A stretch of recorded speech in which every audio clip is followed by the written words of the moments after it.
The book I'm reading today is called Sit In, How Four Friends Stood Up by Sitting Down, written by Andrea Davis Pinkney and illustrated by Brian Pinkney. We must meet hate with love.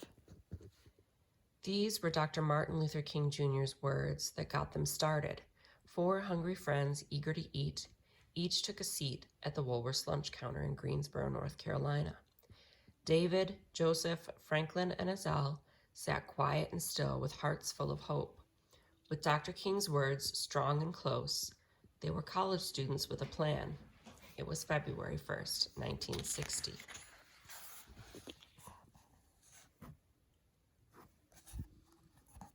They didn't need menus. Their order was simple: a donut and coffee with cream on the side. Woolworth's was busy, so the friends waited patiently, silently, without a fuss. They were the only black kids at the counter. David, Joseph, Franklin, and Azal sat while everyone else got served.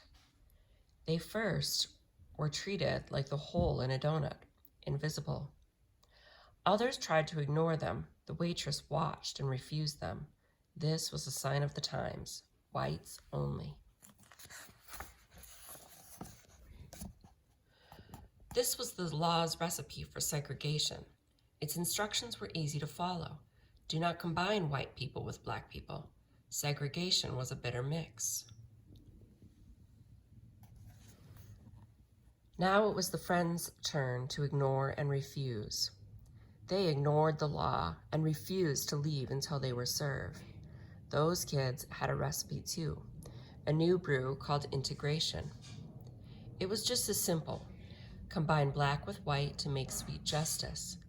For them, integration was better than any chef's special. Integration was finer than homemade cake. Integration was a recipe that would take time.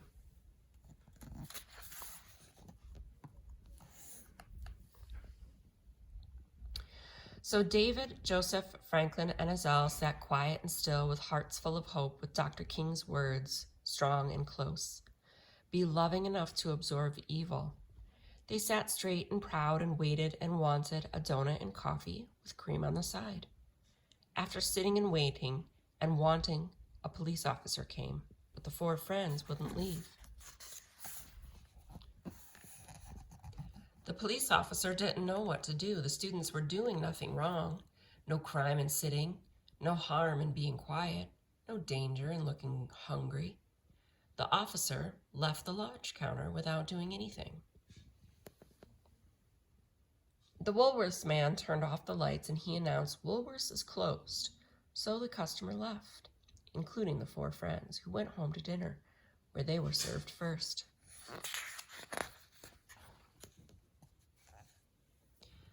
News had already spread about the sit-in.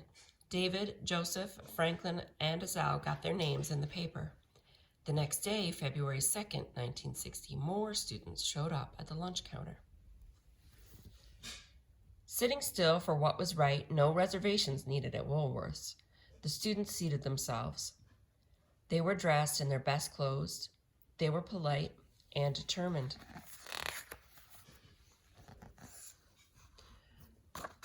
No guesswork for the waitress. The young people knew the menu by heart. They ordered.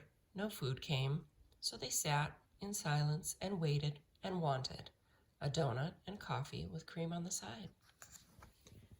The waitress reminded them, whites only. But those kids wouldn't budge. They didn't move until they were served. They refused. All they wanted was some food, a donut and coffee with cream on the side.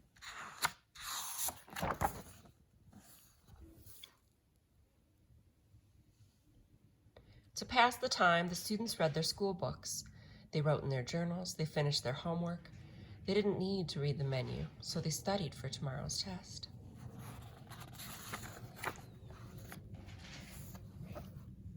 What had started in Greensboro spread faster than a grease fire.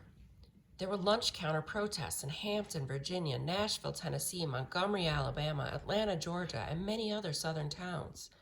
If lunch counters could go from whites only to all welcome, if segregation could turn into integration, if black people and white people could break bread together, everyone would pass the test. Everybody would score high. A+ with that coffee and cream on the side.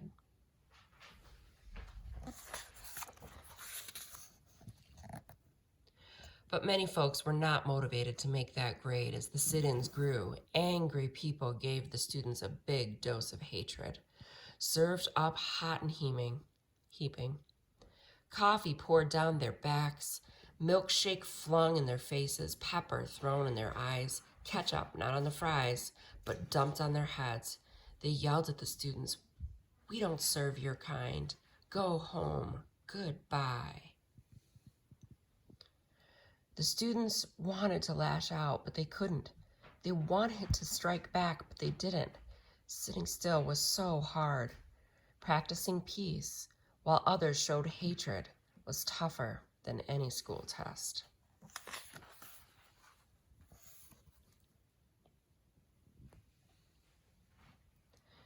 Now there were news cameras filming the sit-ins and viewers at home watching it all on TV. The students were now more determined than ever to show the world the true meaning of peace, so they sat in silence with hearts full of hope, with Dr. King's true dream close, dream true and close. These were the words that kept them going. We must meet violence with nonviolence. The students sat proud and still and waited and wanted a donut and coffee with cream on the side. Soon the sit-ins grew bigger and wider, and while students joined their black friends to protest the unfair treatment, white students joined their black friends to the protest of the unfair treatment by restaurant owners who would not serve food to black patrons. They also opposed segregated libraries, buses, parks, and pools.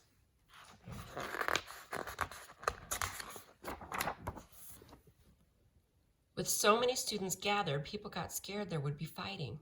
They were afraid of all those youngsters grouped together for a cause. Even though the students were committed to peace, the police now took action. They accused the students of loafing. They arrested them, and they took them to jail. The students didn't resist. They didn't fight. Instead, they sang freedom songs to keep the peace. They held Dr. King's words steady and close. Demonstrate calm dignity. Soon, folks were so busy arguing about who was right and who was wrong that they stopped going to Woolworths and other segregated places. Some shops were forced to integrate to keep their business alive, but the struggle was far from over. In April, an activist named Ella Baker organized a student leadership conference at Shaw University in North Carolina to help the young demonstrators. With Ella, the students formed the Student Nonviolent Coordinating Committee, also known as the SNCC. Inspired by Dr. King, they came up with powerful words of their own. These are the words that became the SNCC slogan. We are all leaders.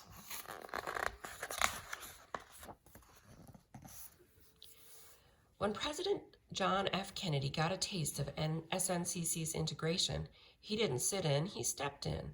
On June 11, 1963, the president went on TV and he urged Americans to treat each other fairly. He then told Congress to take action against segregation. This became the Civil Rights Act of 1964. On July 2, 1964, President Lyndon B. Johnson made the act a law. It banned segregation in public places. The hard work and courage of those brave students had paid off. They had taken a bite out of segregation. Now it was time to savor equality. Now they were ready for a big sip of freedom. Their order was simple, a double dose of peace, with nonviolence on top. Hold the hate, leave off the injustice.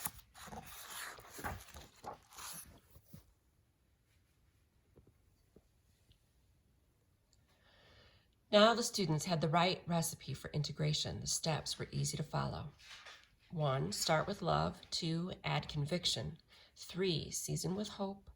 4, extra faith to flavor. 5, mix black people with white people. 6, let unity stand. 7, fold in change. 8, sprinkle with dignity. 9, bake until golden. 10, serve immediately, and makes enough for all. After weeks of sitting with their backsides ached, after months of sitting still, when their feet fell asleep, after years of praying for laws to change, when they were so hungry for equality, the young people finally got what they ordered, and it was worth the wait. It was served to them exactly how they wanted it. Well done. And oh, integration sure tasted good. Those courageous young people enjoyed every bit. They came back to Woolworth's for seconds and thirds, and for many helpings after that. When the sit-ins were all done, the students left a big tip. A donut and coffee with cream on the side. It's not about food, it's about pride. These were the words that filled them up.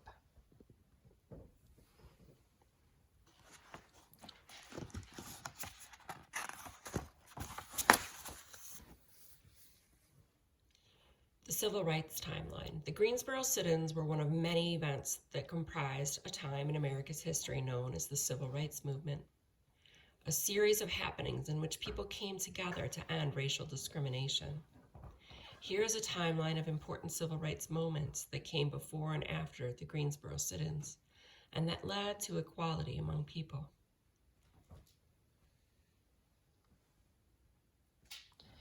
In 1954, on May 17th, the Supreme Court rules that segregation in public schools is unconstitutional in the landmark case of Brown versus the Board of Education of Topeka, Kansas. This ruling allows Black and white children to attend school together. In 1955, December 1st, Rosa Parks, an African-American seamstress, refuses to give up a seat to a white passenger on a segregated bus in Montgomery, Alabama.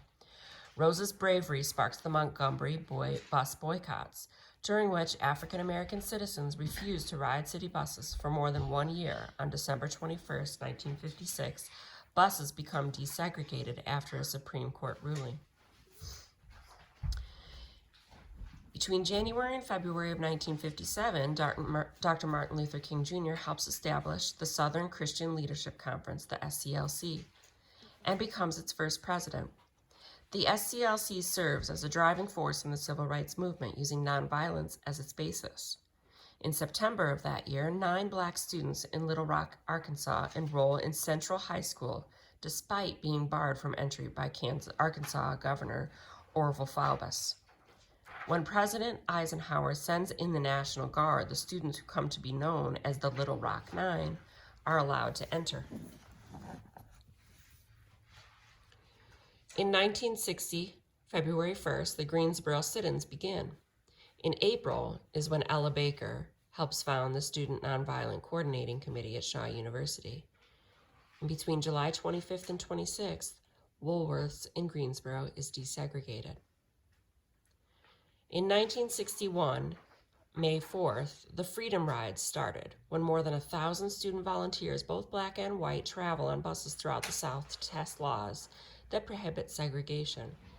Supported by the SNCC and the Congress on Racial Equity, CORE, the students are often met by violence. On October 1st of 1962, President John F. Kennedy sends thousands of federal troops to help drive back angry mobs at the University of Mississippi, where James Meredith is the first African-American student to register. On April 16, 1963, after being arrested and put in jail during a protest in Birmingham, Alabama, Dr. Martin Luther King Jr. writes his letter from Birmingham jail, in which he underscores the importance of justice. On May 2nd through the 4th of that same year, thousands of schoolchildren in Birmingham, Alabama march in the Children's Crusade, a protest of the arrest and jailing of Dr. Martin Luther King Jr. On August 28th of 1963, Dr. Martin Luther King Jr. delivers his world-famous I Have a Dream speech, while hundreds of thousands of listeners gather at the Lincoln Memorial as part of the March on Washington. On July 2nd of 1964, the Civil Rights Act of 1964, which outlaws racial segregation in schools and public spaces, is signed into law by President Lyndon B. Johnson.